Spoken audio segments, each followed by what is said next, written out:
Welcome back to the Deep Dive. Today we're going to be focusing on something particularly relevant, I think, for you as a lawyer or a law student, and that is negotiation. Ooh. But not just any negotiation. Yeah. We're talking FBI-style, high-stakes negotiation technique. Oh, wow. We are diving deep into Never Split the Difference, Negotiating as if your life depended on it, by Chris Voss, Okay. a former FBI international hostage negotiator. Wow, that sounds intense. Yeah, intense is a good word for it. It is. And this book is packed with real-life stories and insights, and we're going to be talking about how those can be applied to a wide range of legal situations. Yeah, it's a fascinating read, I have to say. I was hooked from the introduction. Oh, really? Yeah. What grabbed you? What really struck me was how the skills that Voss honed in those intense hostage situations Right? actually translate incredibly well to the legal world. Interesting. Think about it. Yeah. Lawyers, just like hostage negotiators, Mhm. they need to secure the best possible outcomes for their clients. And they're often in very high-pressure situations. Absolutely. And they also need to build relationships with opposing counsel. Right. Sometimes when those relationships are adversarial, Yeah. all while making sure that their clients feel like they've come out on top. It's a delicate balancing act. It is. But Voss uses real hostage situations to illustrate these techniques, and it makes for a really gripping read. Yeah. I had to say, one of the things that surprised me most was how the book debunks a myth that a lot of lawyers, I think, might believe, Okay. which is that negotiation is all about logic and reason. Oh, yeah, I've heard that before. You've heard that. Yeah. Yeah, so it's kind of this idea that if you just present the most compelling legal arguments, Right. you know the facts, the evidence, you're going to win. Yeah, you just lay it all out. But Voss challenges that traditional approach head on. How so?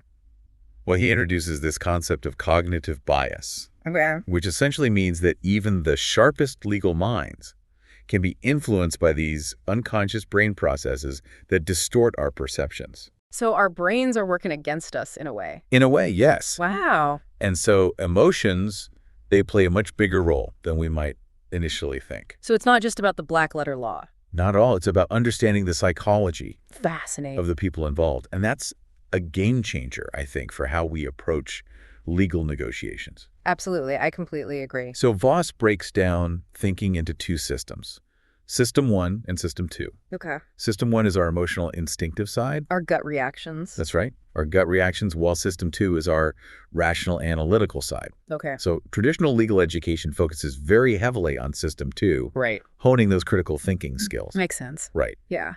But Voss argues that for truly effective negotiation, we need to master both. We can't just ignore the emotional undercurrents in any legal situation. We can't ignore them. Right. It's about recognizing that emotions are always at play and that we need to understand how they influence decision-making. Both our own and our counterparts. Exactly. And that's where tactical empathy, one of the core concepts in the book, Okay. comes into play. Tactical empathy. Yeah, so let's unpack this a little bit. Sure. What exactly is tactical empathy, and how can lawyers use it effectively? So tactical empathy, it's about understanding the other side's perspective, and not just intellectually, but emotionally. Okay.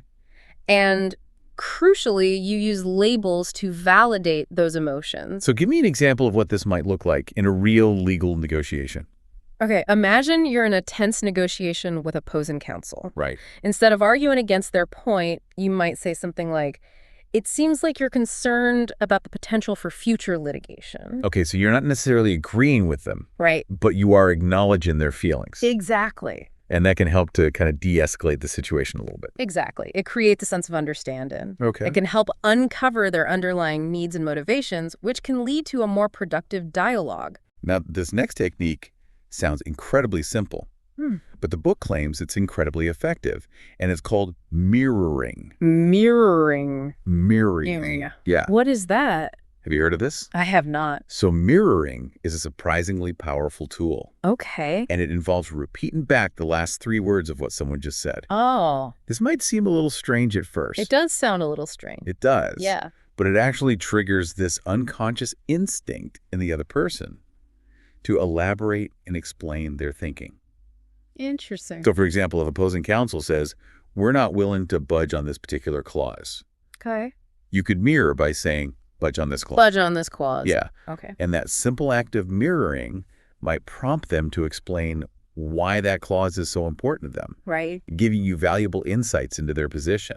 Okay. It's amazing how such a small tweak in communication can have such a significant impact. It really is. And it makes you wonder what other subtle techniques we're overlooking in our everyday interactions. For sure.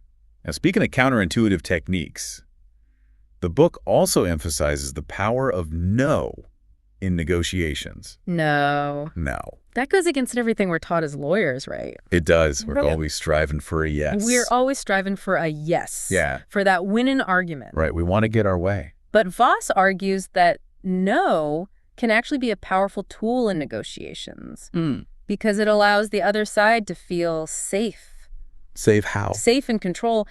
And more importantly, it often makes them more willing to reveal their true needs and concerns. Oh, so it's not a rejection of the negotiation? But an opening. Exactly. It's an invitation to delve deeper. To understand the reasons behind their hesitation. To understand those reasons.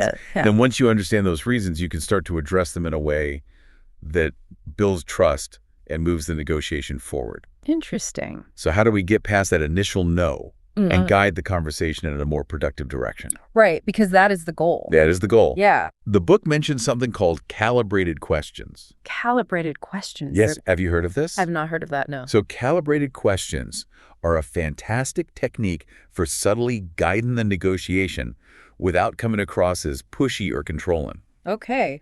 These are open-ended questions that often start with how or what. Okay. So, for example, let's say you're negotiating a settlement, and the other side is firmly entrenched in their position. Yeah. Happens all the time. Happens all the time, right? Yeah. Instead of directly challenging them, you might ask, what would it take for your client to consider a slightly higher settlement amount? This puts the onus on them to articulate their needs and constraints. Okay. While subtly suggesting that there's room for movement. I see. So you're not dictating terms, you're inviting them to problem solve with you. Exactly. And it subtly shifts the dynamic of the negotiation. Very clever. Yeah, it's a really interesting technique. And we're going to dive into a lot more of these techniques in the next segment of our deep dive. Looking forward to it. Stay tuned. Okay, we'll be right back. All right. And that subtly shifts the dynamic of the negotiation. Now, another concept that Voss dives into that I found particularly relevant for lawyers is the idea of black swans. Oh, black swans. Yes, This sounds intriguing. it is. What are we talking about here? Yeah. Those unexpected twists and turns that can completely change the course of a case. Exactly. Black swans are those unknown unknowns, the hidden pieces of information, the unexpected events, the sudden shifts in strategy Wow. that can make or break a negotiation. So for lawyers, this could be anything from a surprise witness Absolutely. to, a hidden clause in a contract. Yes, those things you couldn't have possibly anticipated. Things you didn't even know you needed to look for. Precisely. And what's so crucial for lawyers, I think, is recognizing that these black swans are always out there, Right. lurking beneath the surface. Okay. It's about being prepared to spot them and adapt your strategy accordingly. So it's not just about having a solid legal argument, It's Right. about being alert to those subtle cues, Exactly. those inconsistencies, those things that just don't quite add up. You're absolutely right. Right. Voss emphasizes the importance of asking open-ended questions, listening carefully, not just to what's being said, but also to what's not being said. Oh, that's good. It's about paying attention to body language, to tone of voice, to those subtle shifts in demeanor that might reveal a hidden truth. It makes you realize how much of communication is nonverbal. It really is. We can say one thing, but our body language might be telling a completely different story. Absolutely. And in a legal setting where the stakes are often so high, those nonverbal cues could be critical. Absolutely. Yeah. And Voss provides a really interesting anecdote in the book about a farmer who threatened to blow up his tractor in Washington, D.C. Okay. And this story perfectly illustrates how understanding someone's religion, their deeply held beliefs and motivations, can be the key to resolving even the most seemingly intractable conflicts. Their religion? Okay, so we're not talking about like organized religion here. Not necessarily We're talking about what they hold dear. exactly what drives them, what motivates them at their core. Oh, yeah, this sounds intense. It was. What happened with this farmer? So this farmer, Dwight Watson, drove his tractor into a pond near the Washington Monument Right. and claimed he had explosives.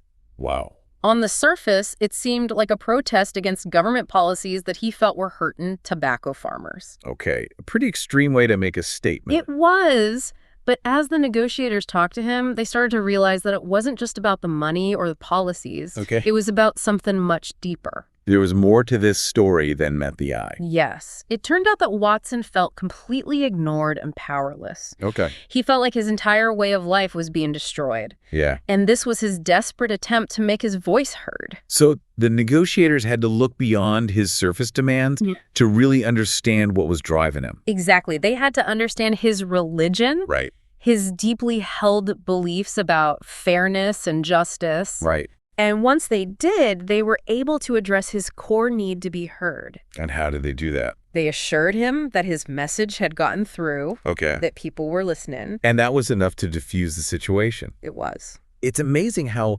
understanding someone's deepest motivations can have such a powerful impact. It really can. Yeah, and this concept of religion is so relevant for lawyers.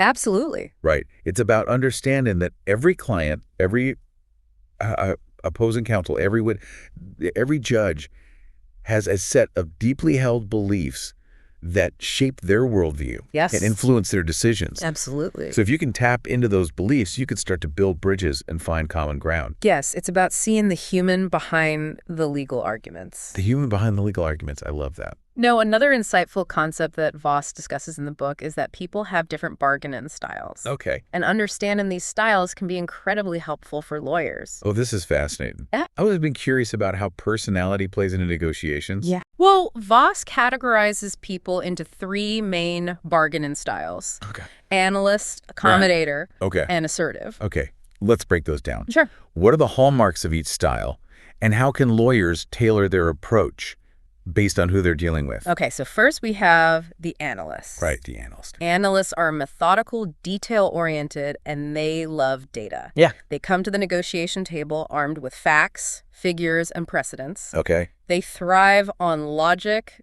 and reason. So for lawyers dealing with an analyst, it's crucial to be well prepared, Absolutely. to have your arguments backed up with solid evidence. Yes, trying to win over an analyst with emotional appeals or vague promises won't be effective. Right, you got to have the receipts. They need to see the logic, the data, the proof. Let's speak in their language. Exactly. What about accommodators? How do they approach negotiations? Accommodators are relationship-focused. Okay. They prioritize harmony and are willing to make concessions to maintain positive relationships. They are skilled at finding common ground and building consensus. So for lawyers dealing with an accommodator, it's important to build rapport, Yes. to create a sense of trust and collaboration. Exactly. Emphasize the shared goals, the potential for a win-win outcome. Okay. However, it's also important to be aware that accommodators might shy away from conflict, Right. so you might need to be more assertive in advocating for your client's needs. It's about finding that delicate balance. Right. Now, what about assertives? Yes. They sound like they might be the toughest negotiators to crack. Assertives are direct, confident, and results-oriented. Okay. They can be very persuasive and are skilled at driving a negotiation forward. Okay. However, their directness can sometimes be perceived as aggressive. Right. So it's important to stand your ground, Okay. to be clear about your own goals, and to not be intimidated by their forceful demeanor. Don't be afraid to push back a little bit. Don't be afraid to push back, to challenge their assumptions, and to advocate for your client's interests. It's a reminder that being assertive doesn't equate to being right. Exactly. Yeah, and of course, understanding your own bargaining style is just as important as recognizing the styles of others. It is. It allows you to play to your strengths and to develop strategies for navigating situations where your natural style might not be the most effective. Absolutely. Now, the book actually provides a really helpful tool for preparing for any type of negotiation. Oh, does it? Yeah. Tell me about it. It's called the Negotiation One Sheet, Negotiation One Sheet. and it walks you through a series of steps to analyze the situation, develop your strategy, and anticipate potential challenges. Wow, that sounds really useful. So the Negotiation One Sheet is a fantastic resource. Okay. It prompts you to define your goals clearly, not just your ideal outcome, but also your walk-away point. Walk-away point. That point at which you're better off walking away from the deal. Right, knowing your limits is essential. Knowing your limits is essential. It's easy to get caught up in the back and forth and lose sight of what you're willing to concede. Absolutely. The One Sheet also encourages you to think carefully about the other side. Okay. What are their needs and motivations? Mm. What are their potential constraints? What are their likely bargaining styles? So you're building a profile, trying to anticipate their moves. Exactly. And of course, it prompts you to consider those potential black swans. Right. What are the hidden factors that could impact the negotiation? What information are you missing? What surprises might be lurking around the corner? You're actively looking for those unknown unknowns, trying to anticipate the unexpected. Almost like a game of chess, isn't it? It is. Yeah. And finally, it encourages you to craft those calibrated questions that we talked about earlier. Right. How can you use questions to guide the conversation, uncover hidden information, and subtly influence the other side's thinking? It's brilliant. The one sheet helps you map all of this out in a clear and concise way.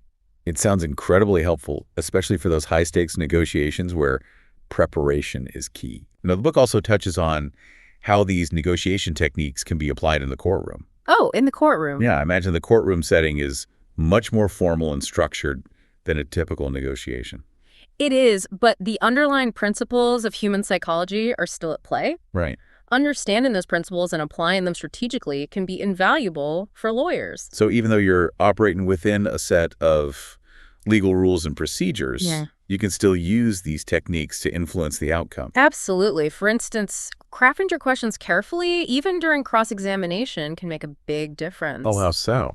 Well, using those calibrated questions to elicit specific responses, subtly guiding the witness's narrative, can be incredibly powerful. It's almost like you're conducting a subtle negotiation within the confines of the courtroom. Exactly. And even building a rapport with the jury, understanding their collective religion, so to speak, can influence how they perceive your case. Oh, that's a good point. It's all interconnected. Yeah, it really is. Now, one story that really stood out to me in the book was the kidnapping of a young American named Alistair in the Philippines. Oh, wow. And this story seems to underscore the importance of staying calm and collected under immense pressure. I bet. It's a harrowing story. Yeah. But it highlights how powerful those calibrated questions can be even in a life-or-death situation. So what happened in this case?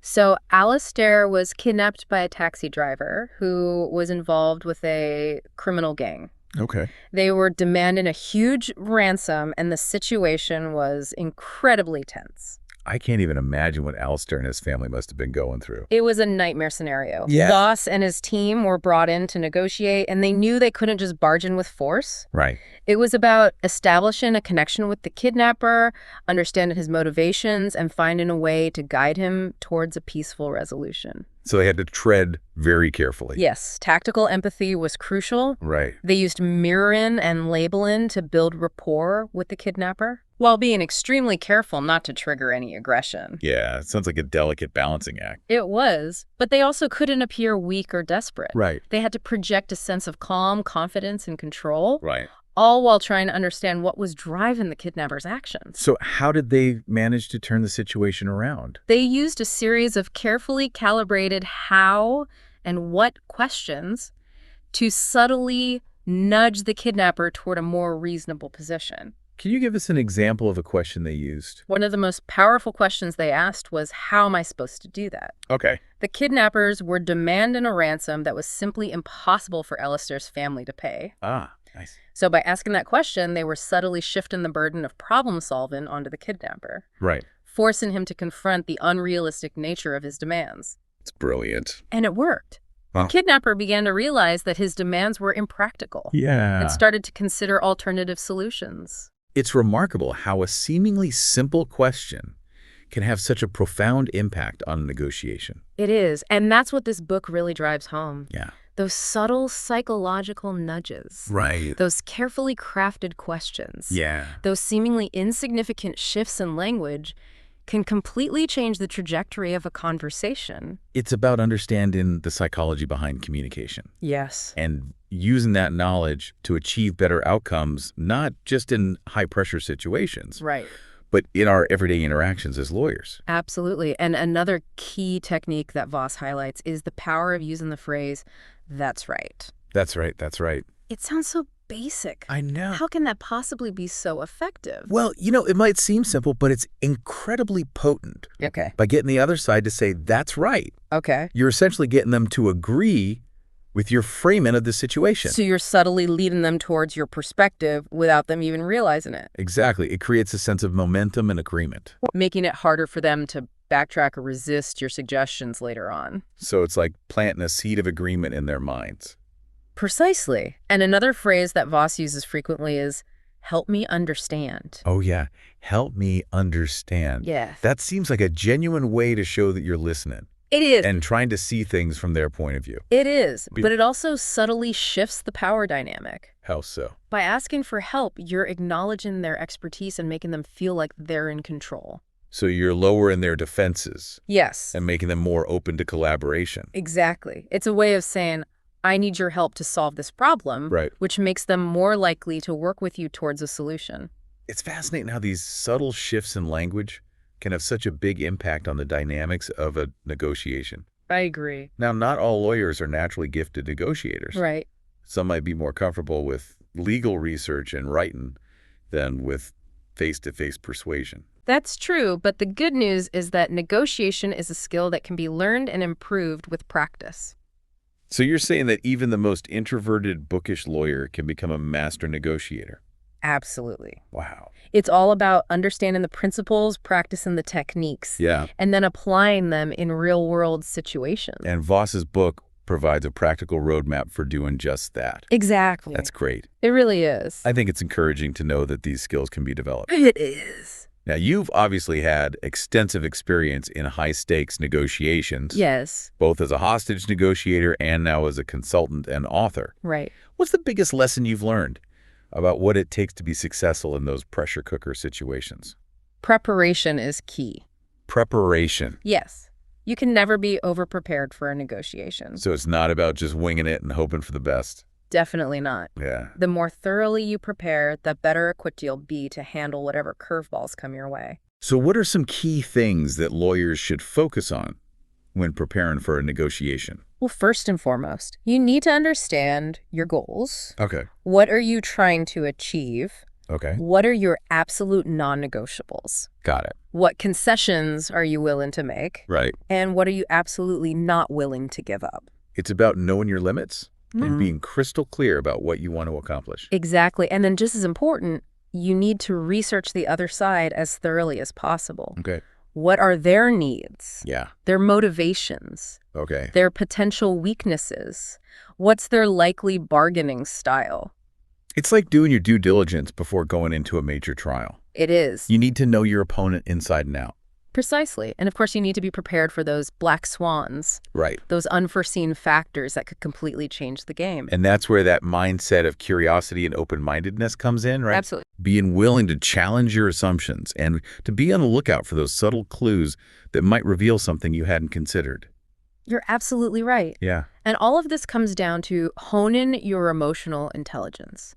Okay. Being aware of your own emotions. Yeah. And those of the people you're interacting with. So it's about reading the room, Yes. understanding the unspoken dynamics, Exactly. and adapting your approach accordingly. Precisely. And Voss's book provides some very specific techniques for improving emotional intelligence, like labeling and mirroring, Right. which we discussed earlier. Yes. These techniques can be incredibly effective in a negotiation setting. So it's not just about being a tough negotiator. Right. It's about being a perceptive negotiator. Precisely. Yeah. It's about understanding the human element of negotiation and using that knowledge strategically. Now let's talk about those moments when negotiations get really tough. Okay. When the other side is digging in their heels and refusing to budge. How do you navigate those situations without damaging the relationship or escalating the conflict? That's where those calibrated questions we talked about earlier become so valuable. Yeah. Remember, calibrated questions are designed to gently guide the conversation Right. without making the other side feel cornered or attacked. Okay. So instead of saying, come on, be reasonable, Right. you might ask, what would need to happen for you to consider a compromise on this point? Or you might say, help me understand why this particular issue is so important to you. Exactly. So you're acknowledging their position and encouraging them to articulate their reasoning, Right. which can sometimes open the door to a breakthrough. Exactly. And by listening carefully to their response, you might uncover their underlying motivations or constraints, Okay. which can give you the opportunity to find a solution that works for both sides. It's like turning the negotiation into a collaborative problem-solving session. That's a great way to put it. Yeah. And that's what effective negotiation is all about. It's not about one side winning and the other side losing. Right. It's about finding a solution that leaves everyone feeling like they've achieved something of value. Now, we've talked about calibrated questions. Yes. But what about those times when you simply have to say no? Right. How do you do that firmly and effectively without coming across as aggressive or damaging the relationship? That's a great question, and it's something that many lawyers struggle with. I can imagine. We're often trained to be agreeable, Right. to strive for consensus. Yeah, and saying no can feel confrontational, It can, especially when you're trying to maintain a professional relationship. especially when you have to work with these people over and over again. Exactly. But sometimes saying no is absolutely necessary to protect your client's interests Right. or to maintain your own credibility. So how do you deliver that no effectively? The key is to be clear and direct without being aggressive or dismissive. Okay. Don't beat around the bush or sugarcoat your message. State your position firmly and confidently, but also respectfully. Okay, so no wishy-washy language No wishy-washy language. or unnecessary apologies. Exactly. You need to convey that you're serious. Yes. However, you also want to avoid coming across as confrontational. So it's about finding that balance between assertiveness and diplomacy. Right. Voss actually recommends using what he calls a calibrated no. A calibrated no. Yes. What's that? It's a way of saying no that acknowledges the other side's perspective while also firmly stating your own position. Can you give us an example? Sure. Let's say the other side is pushing for a deadline that you know is impossible to meet. Okay. Instead of saying absolutely not, that's completely unrealistic, Right. you could say, Yeah. I understand that you're under a lot of pressure to get this done quickly, Okay. but I'm concerned that that timeline won't allow us to do the thorough job that this case requires. So you're acknowledging their needs while also standing firm on your own position. Exactly. It's a more nuanced approach. It is. That often works better than a flat-out no. Yes, it's like you're saying, I'm on your side, Right. but this just isn't going to work. Right. And that can be very effective in getting them to reconsider their position without escalating the conflict. Now, what about those situations where you're dealing with someone who's just plain unreasonable? Right. Someone who's being manipulative or unethical? Yeah. How do you handle those situations? That's when it's crucial to remember that you always have the option to walk away from a negotiation. So sometimes the best negotiation is no negotiation at all. Exactly, if the other side is negotiating in bad faith. Right. If their demands are outrageous, if they're unwilling to even consider your perspective, Yeah. you're better off walking away and seeking alternative solutions. That can be a tough call, though, It can be. especially if you've already invested a lot of time and energy into the negotiation. It can be, but it's important to remember that you're not obligated to reach an agreement at any cost. Your reputation and your integrity are far more valuable than any single deal. It's a good reminder that sometimes knowing when to walk away is the smartest move you can make. Absolutely. And that's why it's so crucial to have a clear understanding of your goals and your walkaway point before you even enter into a negotiation. Yeah, it's about setting those boundaries and sticking to them no matter how tempting it might be to cave under pressure. Exactly. And that all comes back to preparation. Right. The more thoroughly you prepare, the more confident you'll feel, and the less likely you'll be to make impulsive decisions that you'll later regret. Okay, so we've talked about preparation, calibrated questions, understanding bargaining styles, tactical empathy, and the power of no. A lot. What's the one piece of advice you would give to a young lawyer who's just starting out Yes. and feeling overwhelmed by the prospect of negotiation? Don't be afraid to ask for help. It's okay to admit you don't have all the answers. Absolutely. There are so many resources available to lawyers who want to improve their negotiation skills. There are books, articles, workshops, even mentorship programs. Okay. Don't be afraid to reach out to more experienced lawyers and ask for guidance. It's about recognizing that you don't have to figure everything out on your own. Exactly. Yeah. And I would also say practice, practice, practice. Like any skill, Yes. the more you use it, the better you get. the more comfortable and confident you'll become. Precisely. Yeah. Start by practicing with friends, family, or colleagues. Okay. Look for opportunities to negotiate in low-stakes situations, like negotiating a better rate on a service or haggling for a better price at a market. It's about getting comfortable with the process Yes, and building up your confidence. exactly. And remember, not every negotiation will be a success. Oh, that's important to remember. It is. Yeah. Even the most seasoned negotiators have their share of setbacks and disappointment. So it's about learning from your mistakes and continuing to refine your approach over time. Absolutely. Right. Negotiation is a journey, Yeah. not a destination. Right. The more you practice and the more you learn, Yeah. the better you'll become at navigating the complexities of human interaction and achieving successful outcomes. This has been an incredibly insightful conversation. I'm glad you think so. I feel like I've gained a whole new perspective on negotiation, not just as a legal skill, but as a fundamental life skill. I'm so glad to hear that. And I hope this conversation has inspired you to continue exploring the fascinating world of negotiation. I hope so. Now, before we wrap up, I want to touch on one more point that Voss emphasizes. Okay. Negotiation isn't just about getting what you want. Okay. It's also about building and maintaining relationships. Right. And this is especially important for lawyers, Especially for lawyers. who often have to work with the same people over and over again. That's such a crucial point. It's about understanding that the legal world, Yeah. for all its adversarial nature, Yes. is still built on relationships. It is. You might be opposing counsel in one case, but you could be collaborating on another down the line. It's exactly. So it's important to approach negotiations with a long-term perspective. Right. Don't burn bridges Don't burn bridges. or resort to tactics that might damage your reputation. Right. Remember, a successful negotiation is one where both sides feel like they've gained something of value. It's about finding that win-win scenario, even if it requires compromise and creative problem solving. Absolutely. I think we've covered just about everything. We have. Any final thoughts before we wrap up? This negotiation is a powerful tool that can be used to achieve amazing results, both in your professional life as a lawyer Right. and in your personal life. Absolutely. But it's important to approach it with the right mindset. With a focus on empathy, understanding, and genuine connection. Exactly. Well said. Thank you. I'm feeling inspired and ready to tackle my next negotiation with a whole new set of tools and perspectives. That's great to hear. This has been an incredibly deep dive into the world of negotiation. I feel like we've only just scratched the surface of what this book has to offer. It is packed with insights, but I do want to make sure we touch on one more key takeaway that Voss highlights, particularly relevant for lawyers. It's the idea of normative leverage. Okay, normative leverage. I'm intrigued. What exactly is that, and how can lawyers use it to their advantage? Normative leverage is all about understanding and appealing to your counterpart's sense of fairness. It's about tapping into their values, their beliefs about what's right and wrong, and then framing your arguments in a way that aligns with those values. So it's not about manipulating them or playing on their emotions, but rather about finding that common ground, that shared sense of what's fair and just. Precisely. It's about making them see that your proposal isn't just beneficial for your client, but that it also aligns with their own principles and values. Can you give us an example of how this might play out in a legal setting? Certainly. Let's say you're representing a small business owner in a contract dispute.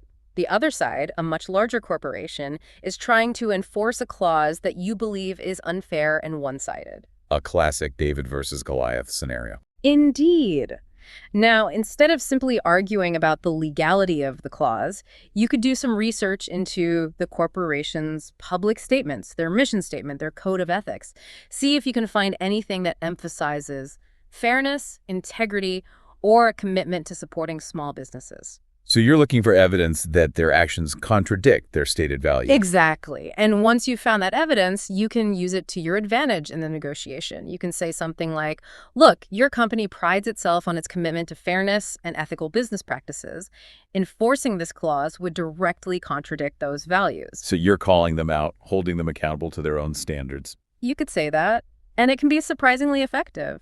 People are generally more inclined to act in accordance with their values when those values are explicitly pointed out to them. It's about appealing to their better angels, so to speak. It is, and it's a technique that can be used in a wide range of legal negotiations. This normative leverage concept is really fascinating. It's like a subtle but powerful way to shift the dynamics of a negotiation. It can be, but the key is to do your homework, to really understand the other side's values and beliefs before you try to leverage them. It's about that human element again, understanding the people behind the legal arguments. Precisely, and I think that's a perfect note to end on. Negotiation, at its core, is about human connection. It's about understanding perspectives, finding common ground, and building relationships that allow for mutually beneficial solutions. This has been an incredibly insightful conversation. I feel like I've gained a whole new appreciation for the art and science of negotiation. I'm so glad to hear that. And for all of you lawyers and law students out there, I highly recommend picking up a copy of Never Split the Difference. It's a game changer. You won't regret it. As always, we want to leave you with a final thought to ponder. Imagine you're in the midst of a tough negotiation. The stakes are high, and the tension is palpable. What's the one question you can ask, the one technique you can employ to shift the dynamic, to uncover a hidden truth, to find that elusive common ground? Keep that question in mind, and happy negotiating.